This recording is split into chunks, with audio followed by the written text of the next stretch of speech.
As they do every year, The Athletic has weighed in across the league, and the Kraken front office not inspiring a lot of confidence, but the prospect pipeline is.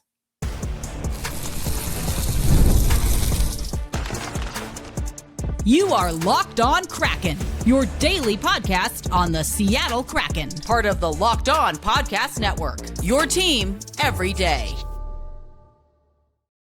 Hey, what's up? What's going on? I'm your host, Zane Begg, and I'm a Seattle-based journalist covering the Seattle Supersonics, Torrent, and Kraken, and welcome to Locked On Kraken. Today, we're going to talk about how Chase Reed and Jake O'Brien are very high in the rankings across all the league for prospects under 23. The Kraken 6th overall in their prospect pipeline rankings. But first, we have to talk about the front office, which is not quite so confidence-inspiring. And so the Athletic, every year they have a report card, and they take the fan sentiment and then their own sentiment about how the team is doing. And the Kraken front office is not exactly inspiring a lot of people to get their MBAs to run NHL teams because they have finished 31st. And I don't think that is an undeserved ranking exactly. So 31st, it's time for a rebuild, someone says. Players don't want to play here, and there is zero vision for this team. Players that should be superstars are floundering due to the lack of vision and proper development. Giving coaches the boot every year and expecting miracles without addressing the actual issue isn't going to get the results you want. The front office is still delusional about what they built. For 3 years, they looked at a bottom 5 roster in the NHL, believed it was a playoff team, and acted accordingly. And, I think that's pretty accurate. They say, okay, well, this is a team with a lackluster roster, but refuses to face that music, the rebuild music, with a cogent plan. And even Jason Robertson, who would have been a superstar, still wouldn't have come close to fixing that on his own. That's according to The Athletic. I agree. Credit to Seattle for not diving into free agency to add another bad deal to the books this summer. But there's currently very little faith this shape can be turned around anytime soon, or that the folks in charge can make it happen. And I think that last sentence, we're going to come back to that because I do think there's a really interesting question about the difference between Jason Botterill and Ron Francis. But the overall report card is, roster building, D's or in D pluses and D minuses all the way around, except for the fan base has generously awarded a C minus for drafting and developing. And that is it. The Kraken were, I believe, 29th last year in these rankings, and they are now 31st. Well, I don't think that is an unfair assessment of how things have gone. I've been somewhat of a Ron Francis semi-apologist on this show, especially with the expansion draft. And it's like, if you look at who was available, and even with the benefit of hindsight, I ran through the exercise and I wasn't able to draft a significantly better team. A better team for sure, but not a significantly one, not one that was going to become a Stanley Cup contender. However, a couple of weeks ago, I guess at this point, RJ from Emerald City Hockey on their Patreon, he does this armchair GM stream, and just goes through and what would RJ do about the roster, and he went through the expansion draft and what he would do for the expansion draft, and it was the same kind of stuff. It's like, okay, the players available aren't great, but I never took it the second step. I never took the creative step of treating this as, you're not drafting players with an expansion draft. You are acquiring a collection of assets, and those assets can then be moved for more assets or different assets. And if you approach the expansion draft with just, okay, I'm going to pluck this player, this player, this player, and then if I can get some side deals, great. And if not, well, the conditions were different for Vegas than they were Seattle, and that is absolutely true. But there were avenues. It required some creativity and some bravery. And I don't think Ron Francis was ever known for either of those things as general manager, but there is a significantly better roster that can come out of this expansion draft that could have been uncovered, could have been unearthed with a little bit of thinking outside the box. And RJ wasn't even thinking like that far outside the box. I mean, it was like trades that actually happened, and like the trades that the return. He wasn't being unrealistic here. I don't know if RJ would be overall a better general manager, but I think for the expansion draft, probably would. I mean, anyone who's played a lot of East Side Hockey Manager, I think understands that this is an asset collection exercise and an asset management exercise, and not a player management exercise, because draft capital is super important. And I think that Ron Francis didn't get that right. Now, we now go into this offseason, and this being the first full offseason where we definitely know that Ron Francis is not around. He parted ways from the organization in April. Ron Francis was promoted to general manager, to president of hockey operations last year, and then Jason Botterill to GM. But there's been a lot of stuff about Ron Francis still having a big influence. And now we have this most recent offseason with Jason Botterill. And I think there is a real temptation to say that they are the same person, because Botterill has been with the organization since 2021. He's been part of the front office that has made all these mistakes with development, especially. And if you want to go back to the expansion draft, but I think the development has been a real issue. And then also the lack of self-awareness that this is a bottom 5 team and they keep thinking we're a playoff team. It is very easy to include Jason Botterill in that. And it's very possible that he still shares that mindset. But I do think that if we give him a chance to be his own person, we are seeing some things that Ron Francis did not do. He would not do. So the Jason Robertson trade, I think, is the big one. Getting that trade put together, and Robertson vetoed it, but that's not Botterill's fault. The creativity that it took to get that deal and to get that deal done is not something that Ron Francis ever seemed like he was capable of doing. And that makes me feel a lot better about the direction of this front office.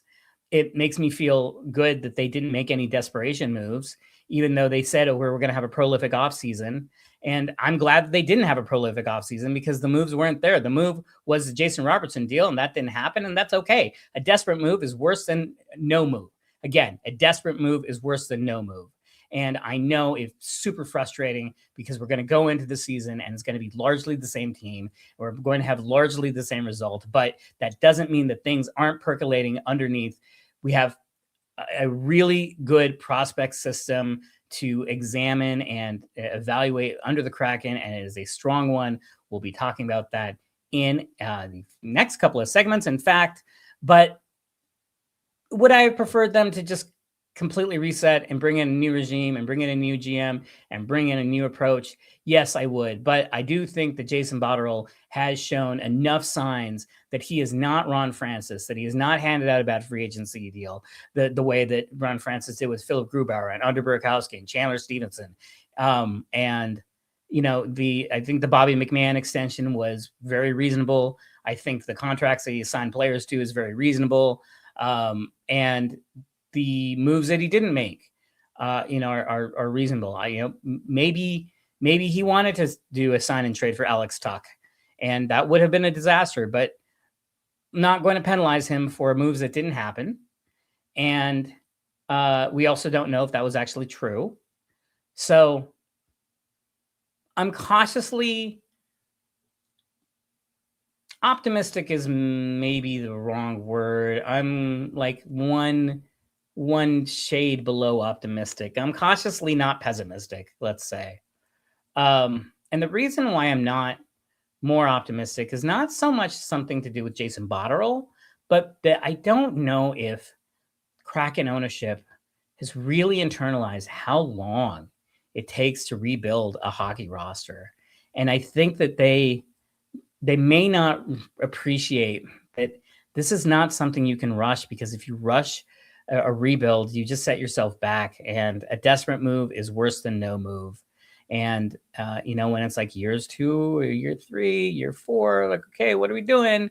And then you start making the desperate moves, and then you end up worse off. So fortunately, the Kraken have a really nice deep prospect pipeline, and that will really help with the rebuild. And so let's talk about that coming up next.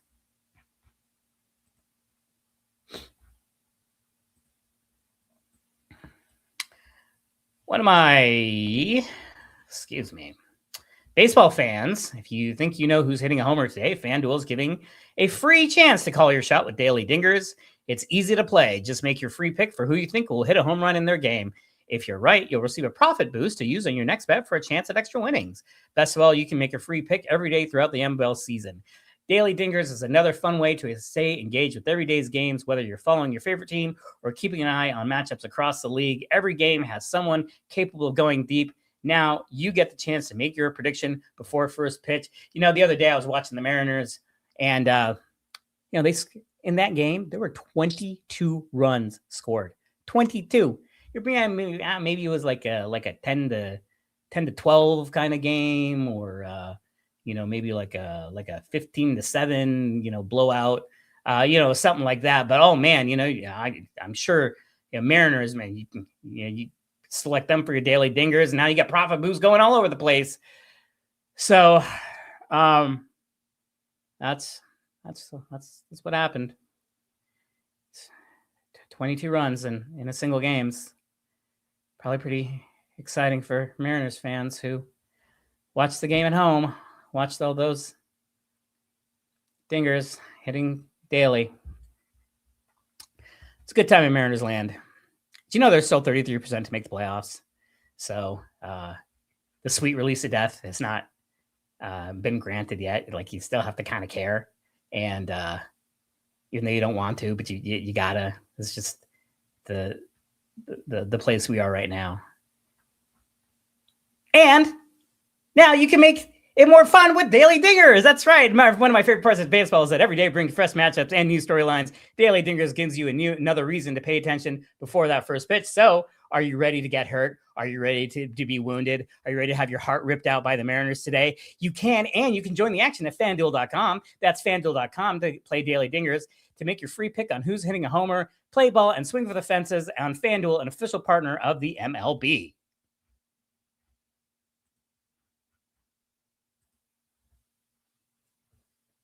As an aside, I got into the Mariners last year. I jumped on the bandwagon, and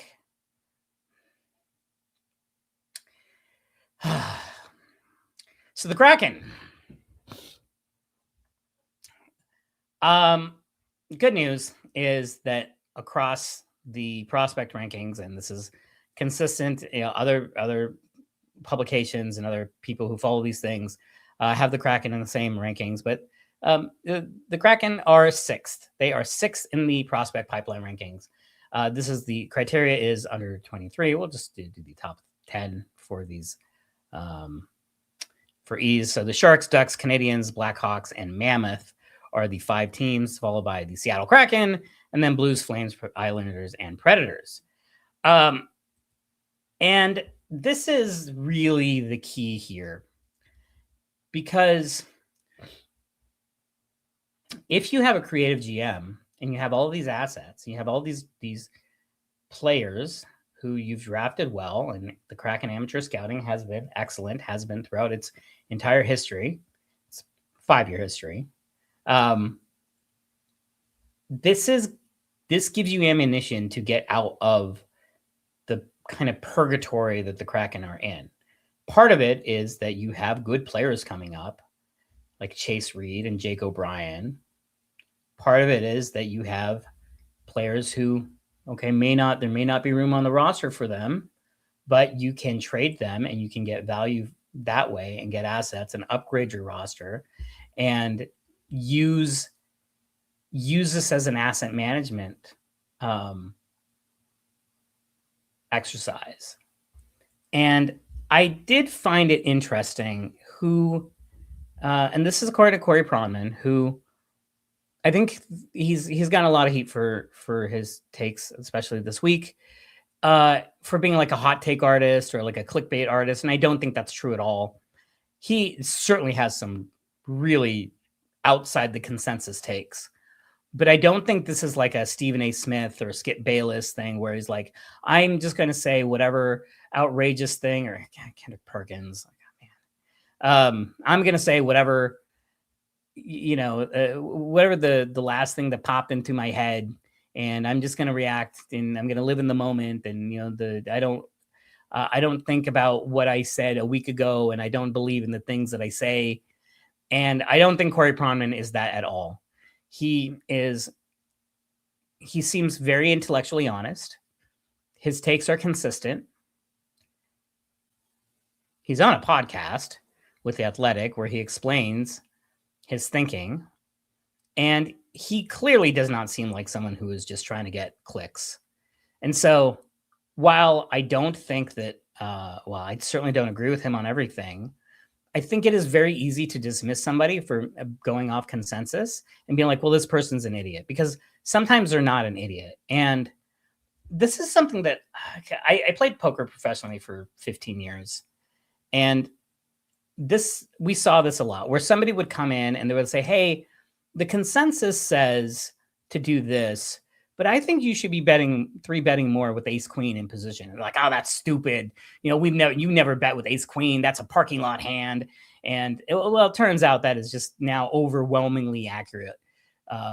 But seeing people come in with these different ideas and get shouted down because that's not the consensus. And then it turns out that, well, that person, they were just ahead of everyone else. That then makes me think, okay, you know what? If Corey Pronman, he has a way of thinking, he has a way of justifying himself, and that, I'm not going to just immediately be dismissive, especially because, you're trying to tell the future like 5-10 years and, 5 years out, which hockey is so unpredictable. And so it's like, oh, well, you can tell the future. Yeah, nobody can, right? The best you can do is you can make educated guesses and try to be a little bit more right than not. If you're predicting the future, if you could predict the future 60% of the time in sporting events, you'd be the richest sports bettor in the world.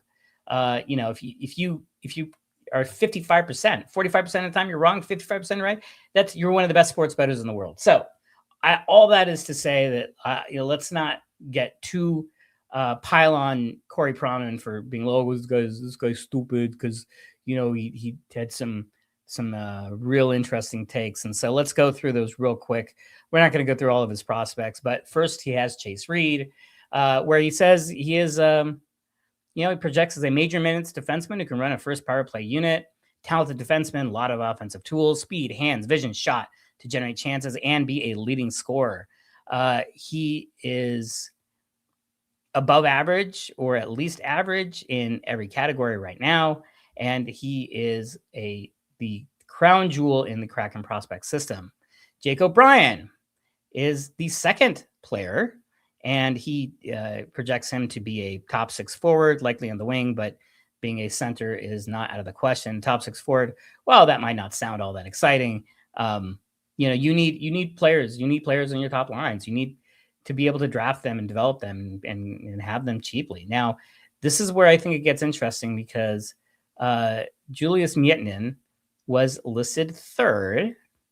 And I find that very interesting because he is not someone that I think people have ranked in this way. And then Casey Mutrin, who was drafted this year, Corey Pronman really likes him as a physical winger, and it's a good minute munching pro, as it were. I know minute munching is usually something used to describe defensemen, but now this is the players under 23. So where is Shane Wright? Shane Wright 5th, right? And this is kind of I don't know what this says more about the prospects drafted or listed above him or about Shane Wright, but He has always been appealing as a prospect because he looked like a well-rounded center with very good offense, but it's not evident what he is going to be in the NHL. Maybe if you had given him some ice time, you would know what he would be in the NHL. Just a thought. His compete level, which had been a selling point for years, has been inconsistent of late. Gee, maybe it's because I'm not gonna rant anymore, but like they have really done him dirty. They did him so dirty. And I would be so mad if I was Shane Wright or his agent or his parents, or just unacceptable. And I'm gonna do another the way the Kraken have treated Shane Wright's developments is unacceptable thing, and also then why this should not, and I don't think will happen with Chase Reed, but we'll talk about that at a later point. And then after Shane Wright, then we have Berkeley Catton, and he's his compete also looked like more like an issue than I thought in junior, as he has issues with his physicality, but I do think he's a hardworking player overall. He projects as a middle six winger. I don't know how I feel about all this. I don't know how I feel about Berkeley Catton and Shane Wright, and the two players that we are really, really hoping will be the next young wave to help develop this team. And then, we've got Casey Mutrin and Jake O'Brien and Julius Mietinen. I mean, my goodness. Is that because Kronman is higher, like really, really high on those guys? Or is it because the development of Wright and Catton just hasn't been what we thought it would be? Well, we know that is true for Shane Wright. And again, this is one person's rankings. I can't speak from a position of information here. I do not follow every prospect for every team. I follow this team and I follow the league, as much as I can around the NHL, but the prospect system, that's a full-time job. I mean, there's an entire Locked On NHL Prospects podcast for that. So interesting. But being sixth is really, really strong, and it allows the Kraken to have ammunition to make moves to upgrade the roster. And so let's talk about coming up next who the two big ones are, and really kind of a surprisingly high ranking for a couple of players who I wouldn't have guessed quite so high.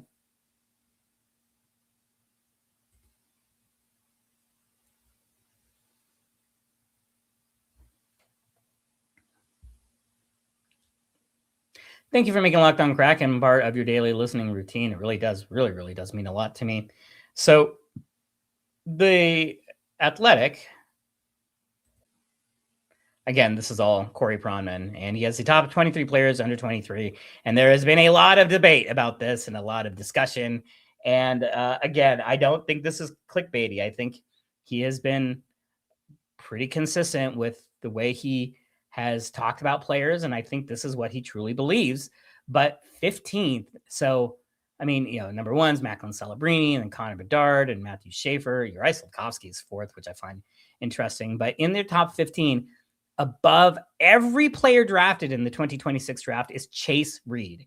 Chase Reed, now I don't really understand why he fell as far as he did to the Kraken. We'll talk about that in a second here.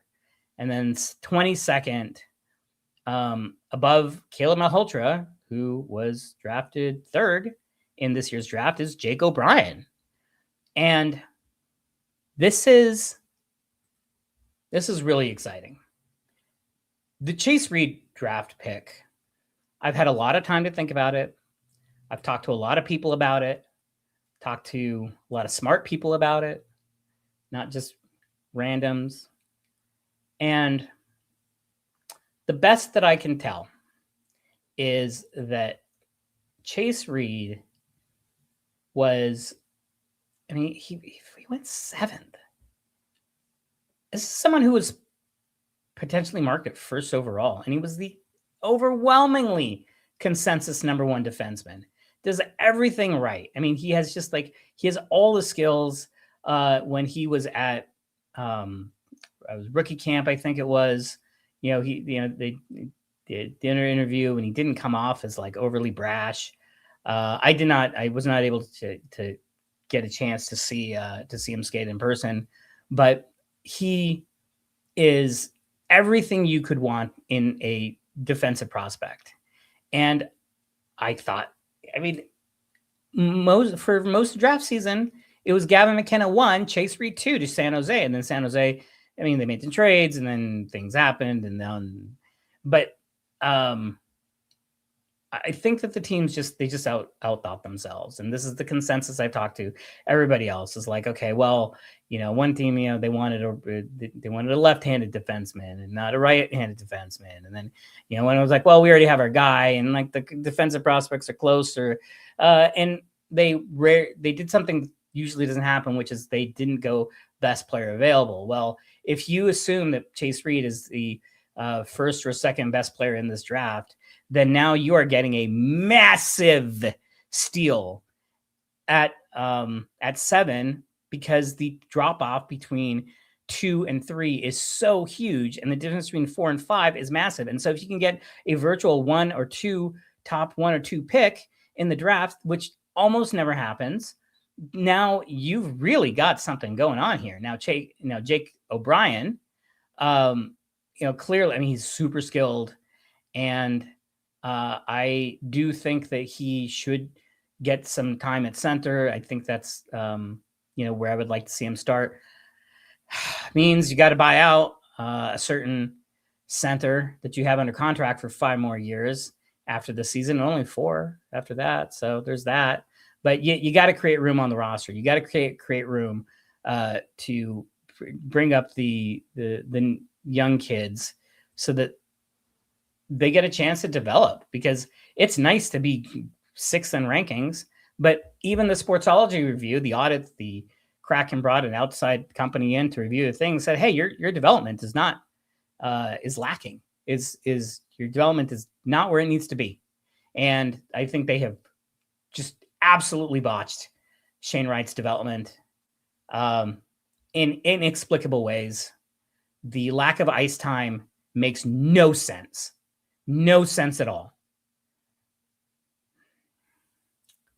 But Chase Reed is the kind of game-changing talent that the Kraken were so lucky to get, but now they have him. And I don't think this is not going to be the same developmental problem that Shane Wright had, because the rules are different. Shane Wright, he was stuck in the CHL. They couldn't move him anywhere. They couldn't play him in Coachella Valley because of the agreement there. He didn't have any option to play in Europe or the NCAA. And so he's still playing against children. I mean, 16, 17-year-old. And he was just way too good for that league. And you're just not going to get better playing against, talent that's just not on your level. You get better by playing against better players, against bigger players, against older players. And the Kraken now have the option of Chase Reed is going to play at Michigan State. Shane Wright did not have any opportunity to play in college. And Michigan State, these college programs, they have, state-of-the-art facilities, and they got nutrition programs. And they also you're just playing against adults. You're playing against, 20-year-olds and 21-year-olds and 22-year-olds. And you're just playing against better, harder, more difficult competition. And that is so critical for a player's development. The other thing with Shane Wright is he missed an entire year because of COVID. The league is shut down. And so he missed, an entire development year. And that's just got to be absolutely brutal for your development. And so the Kraken, all right, the faith might not be there. I'm still jury out on Jason Botterill. I am really trying to separate him from Ron Francis. And overall, so far, early indications are Jason Botterill does not seem to be prone to the same kind of mistakes Ron Francis has made. And I do like what he's done so far. And so we'll see. I think my confidence ranking is considerably higher than 31st. Certainly not first, and maybe that's just the optimist in me. But I think a lot of this Kraken report card is Ron Francis. And Ron Francis is not walking through that door anymore, as far as I know. And let Jason Botterill be his own guy. And so far, him being his own guy, seemed to work out well. I mean, if the Jason Robertson deal had happened, that'd be a real nice feather in his cap. But wasn't his fault. It was not his fault. The Kraken they're in a tough spot, and Jason Botterill's in a tough spot, and he's seems to be managing this as best he can. And this is just the mess that the Kraken have been left with, the decisions that Ron Francis has made, and now we gotta clean it up. So I think that does it for today's episode. We'll be back next time. Now on video, we send you to Locked On Sports 24/7 YouTube channel, and on audio, check out Locked On NHL for your second listen. You can find us at Davy Jones Locker Room at where we do print coverage of the Seattle Torrent and the Seattle Kraken, or at Davy Jones LR on all social media platforms. For Davy Jones Locker Room, I'm Zane Begg, and I will see you tomorrow. Tomorrow? Yeah. Screw it. Tomorrow.